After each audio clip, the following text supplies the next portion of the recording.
ซูมดูถ่ายใกล้ดินั่นแหละ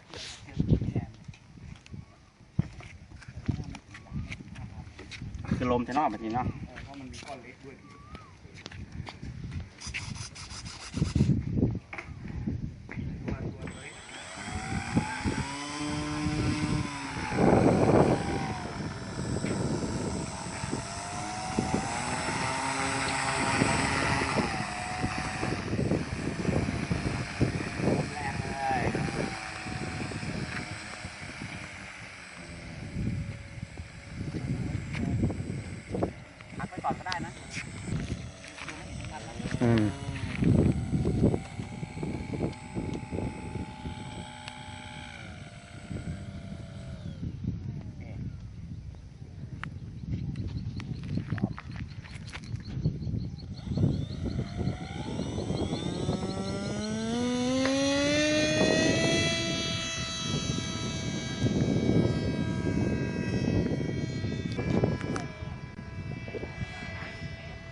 มาทันอยู่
มืดตึ๊บเลยวะ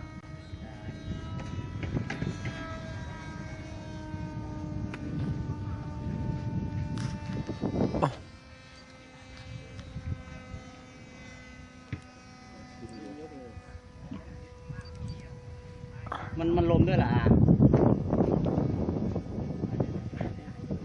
นี่มันลมต้านด้วยแหละผมดูแล้ว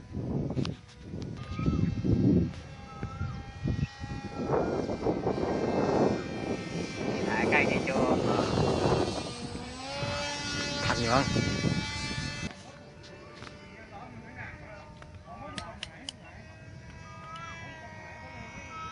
ตั้งกล้องไว้เลยนะ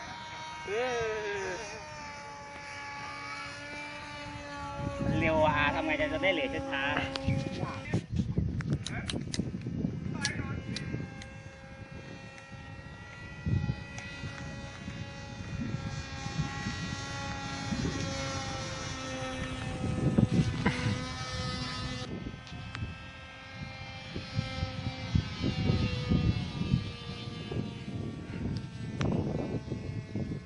โดนจับต่ำๆมานะ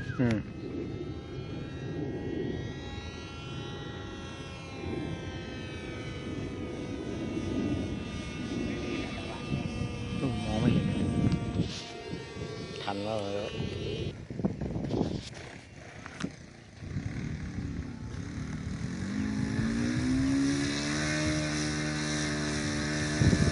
ลงได้ดีกว่าแบบนะ ยังลอยอยู่ลอยตัวอยู่นะยังลอยตัวอยู่เลยตอนนั้นรอบลอยตัว